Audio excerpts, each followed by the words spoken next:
Hey guys, welcome back. This is G-Man from My World 67. What you see here is a Kusan shell of a 6800 battery operated Kusan. And I've taken this Kusan and I'm making it an electric train, putting a Marx diesel engine in it out of an old number 21 Marx that I junked out. I went through and cleaned the motor and got it up and going. The E unit sticking just a little bit on it. I might end up bypassing it in the end.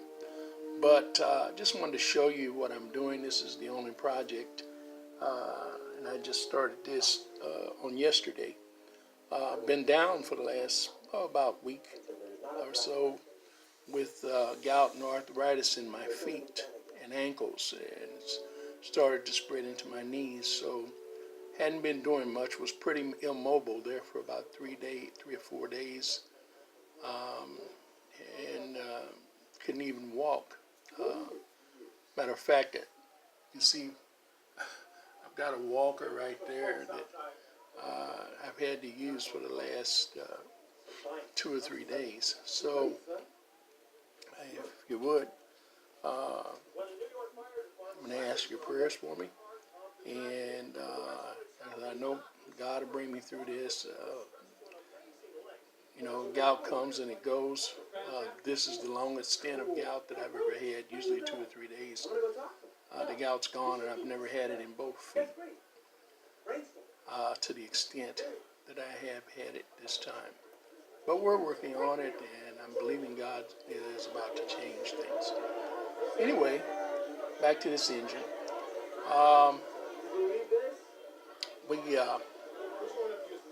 took this engine, and I had this shell, and trying to figure out what I was going to work on. I got a number of things in here to work on, but I couldn't even sit at the desk and work on them there for a while. And so yesterday I sat here and I said, well, I'm just sitting here, not really doing anything. I had done some studying, and I decided, I said, I'm going to work on that Kusan engine and figure out how to put this Marx motor in it and make it an operable running engine. And you can see I've got the Marx engine sitting in there right now. Hold on just a minute, and let me reset this camera.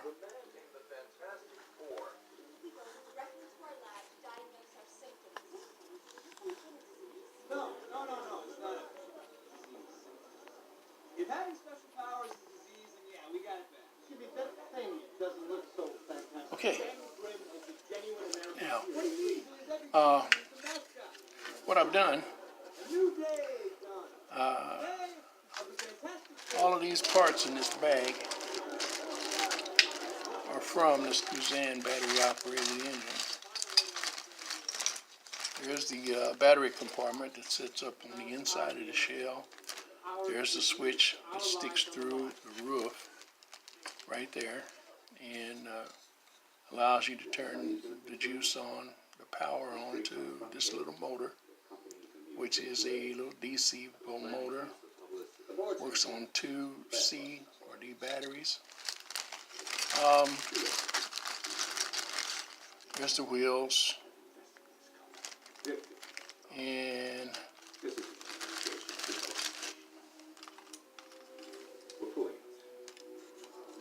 here's the coupler, original coupler, Kusan coupler.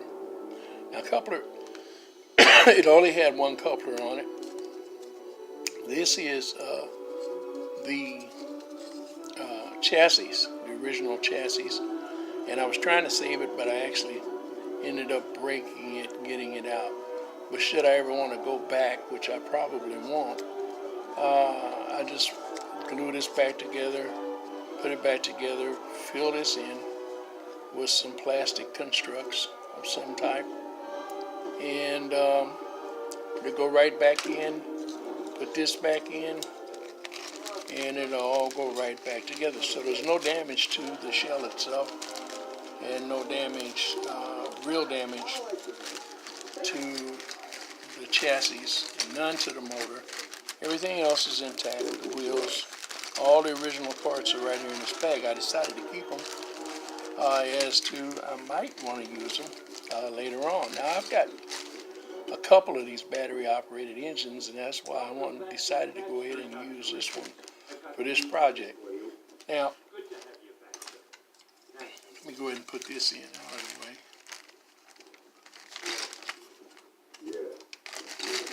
Now I'm going to reattach this coupler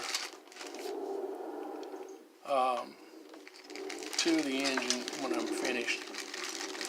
And I have another coupler off of a Kusan wheel truck set. And I might use this coupler on it also. Now if you'll notice, it's a little bit different. What Kusan did is there's not a whole lot of differences in it, but it's a little bit different. It's a little more hooked. And what Kusan had done, this was the early the early style, and it one time it had a prong down on it too that sat down, but someone had taken it off long since time ago. But later on, especially on their cars, they started using a little wider, like I say, I don't know whether you can tell it or not, it's just a silly centimeter probably wider than that, and it's a little more hooked than the actual older Kusan coupler. Of course, it's a longer shaft because it is for a freight car and not for an engine. And so I might use this also for the back coupler. But I'm also thinking about using a Marx knuckle coupler on the back of this engine. Or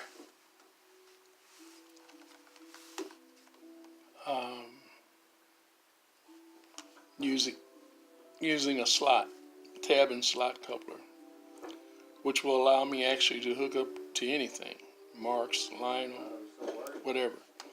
I was also thinking about using a Lionel coupler, but these couplers will actually hook up with a Lionel coupler. You have to make it a little adjustment, but they will hook up to a Lionel coupler. Okay, moving on.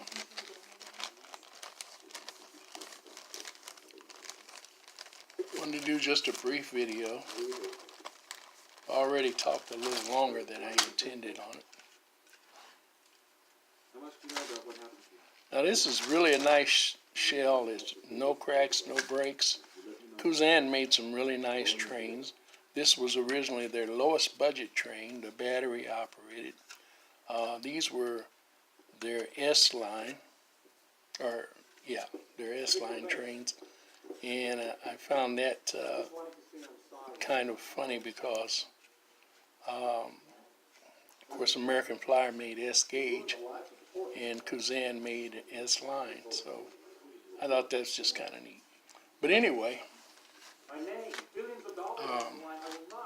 what I've done, I've taken this Marx shell, and I don't have it locked down in place yet. It just fits really tight and really snug. So I had to take it, and it's just, as I said, this is a 21 motor out of a diesel. Let me see if I can pull it back out of there. And this has a very wide plate here on the top. And so what I did, I took my trusty roto tool and I ground this down to the shape of the inside of this cab, to where as it goes in here and then comes around here, allows it to curve a little bit right here. And it really wouldn't hurt if I could take just a little more off of it. And I might do that. And then once you put it in place, you set it where it goes. push it in, get it up, get it straight. Very tight fit. Here in the top, I don't know whether you can see that or not, but right here is a hole. And that hole is where the switch to control the power from the batteries to the motor set up through this. And so what I'm going to do here is I'm going to take and drill a hole. Now the bracket already has a hole in it, but the hole doesn't match up with the exact same place that this hole is. And so we're going to make a new hole. We're going to drill a hole down through the bracket. And we're going to come in with a screw. And I put it up. But I'm going to use, I believe I'm going to use on the top surface of this one of an old Marx wheel bushing. And I think I'm going to take that wheel bushing and put it down in the top of here, and which will overlap the top of this hole like a washer. It'll serve as an insert to the hole itself, and it's just thick enough that it takes up the space between the body and the metal bracket. And once that's tightened down, it won't, I don't too much have to worry about it being over tightened and crack the shell. So that's probably what I'm going to do. I had thought about using this washer, and it's a perfect fit, and it'll do the same thing, with the exception it's not thick enough to allow me the ability to tighten this down. Because if you tighten down the washer, you get it too tight, it'll pull down on the center of the washer, and it would take a lot more pull probably than I have to bend this to where this will sink in the middle, but it'll put enough pressure on the plastic, even though this plastic is pretty thick, to crack the plastic, and we don't want to crack the plastic. And I believe that one screw will hold this. Now, what this does, it fits this, like I say, almost perfectly. It's level. It automatically, almost perfectly levels itself. And you have to kind of adjust it a little bit to where you get it. Once it's there, you tighten in, put your screw in, it'll stay there.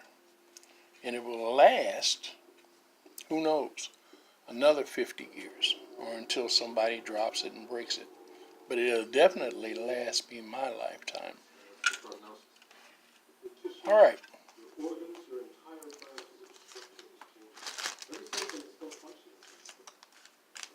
I just wanted to show you, move it out of the way,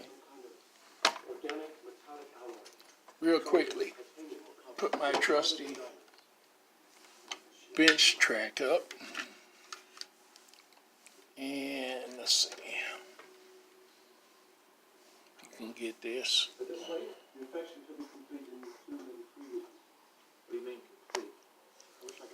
Okay, hope you can see that now.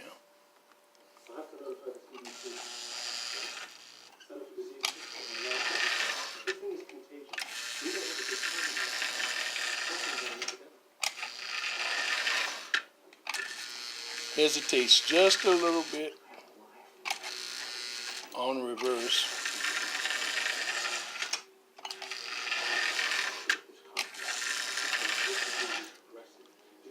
And that reverse E unit's still just a little mucky, just a little dirty. I'm going to clean it some more, and we're going to see if we can't work that out of it. And once we get it finished, it's going to be a nice addition to my trains. And as I do collect Kusan also. Not a big Kusan collector, but I do have a few pieces. I like Kusan. It's another one of my favorite trains. And it will allow us, sorry about that,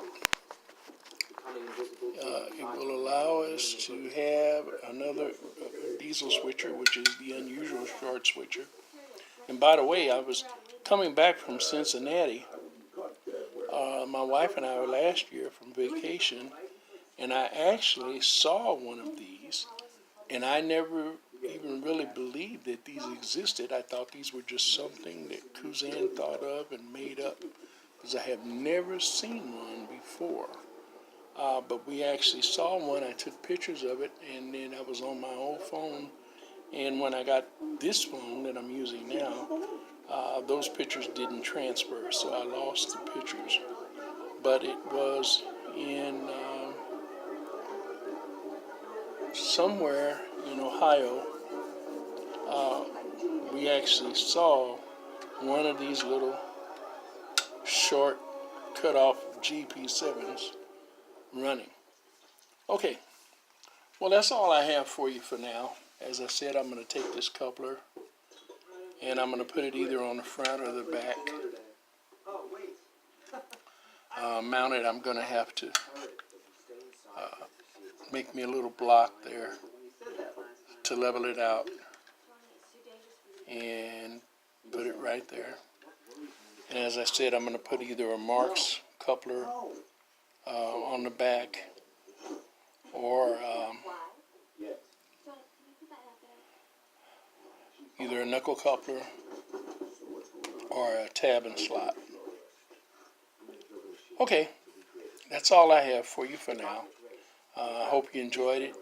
If you have any questions, give me a holler at Gman19.